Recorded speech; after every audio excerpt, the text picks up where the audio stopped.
Just a little word to share with you today. I'm happy to be in this beautiful church. I always consider Cronulla the very first place I was ever in Australia. I came here first in 2003 and stayed with Mary and the late Father Tom, and have lovely memories of coming here.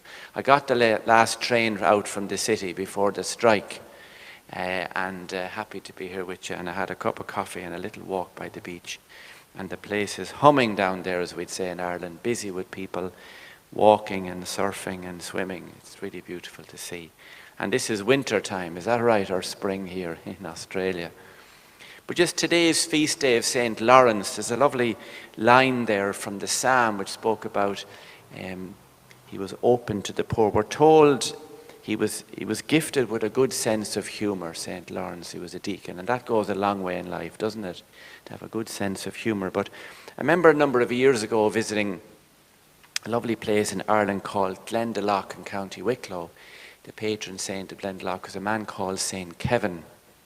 And we would always take the confirmation young people on a little retreat at Glendalough. It's a holy place, beautiful, with mountains and a lake, 2 lakes, and it's a lovely place to visit. But we'd always do little stops through the monastery and show the children different places. But there was always one headstone in the graveyard we'd always stop at. I always remember it.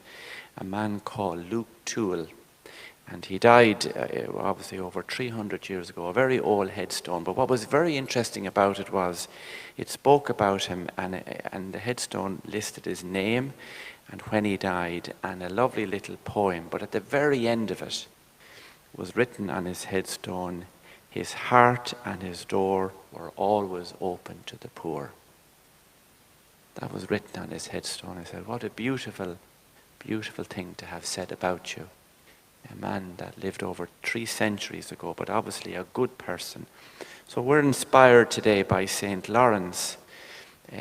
We think of him today and we ask him to help us, because the saints, I suppose there's 2 things they do with us. They inspire us, don't they? They inspire us by their lives. And as the readings and as the missal tells us, they help us with their prayers. They help us. So when we're in need, we can ask them for help.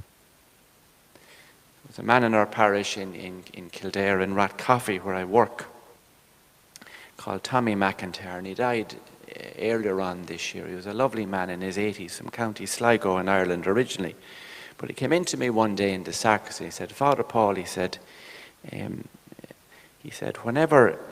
I was a young boy, he said, 2 of my brothers died when they were very young, as children. And he said, I'm in my 80s now. And he says, during my life, whenever I need help, I always ask them to help me.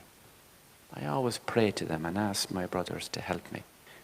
And I thought, what a beautiful description of the communion of saints, which is so much part of our Catholic Christian tradition. So we think today of St. Laurence, a deacon who gave his life for Christ, who was a cheerful giver, gifted with a sense of humour. And he's the patron saint of all who prepare food.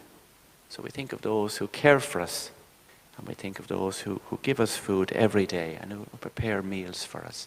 It's a wonderful ministry of hospitality. So we'd like to remember St. Laurence today, and we ask him to help us, that we too will have open hearts and minds in caring for those we can care for, and to do what we can do. And maybe that's the little message today, that St. Laurence reminds us. The sense of humour is a wonderful thing to have if you can have it. And life can be always difficult. It's not always easy to be in good form, but we ask God to help us in our lives today. And those beautiful words of our first reading, God loves the cheerful giver. Just today in our prayer,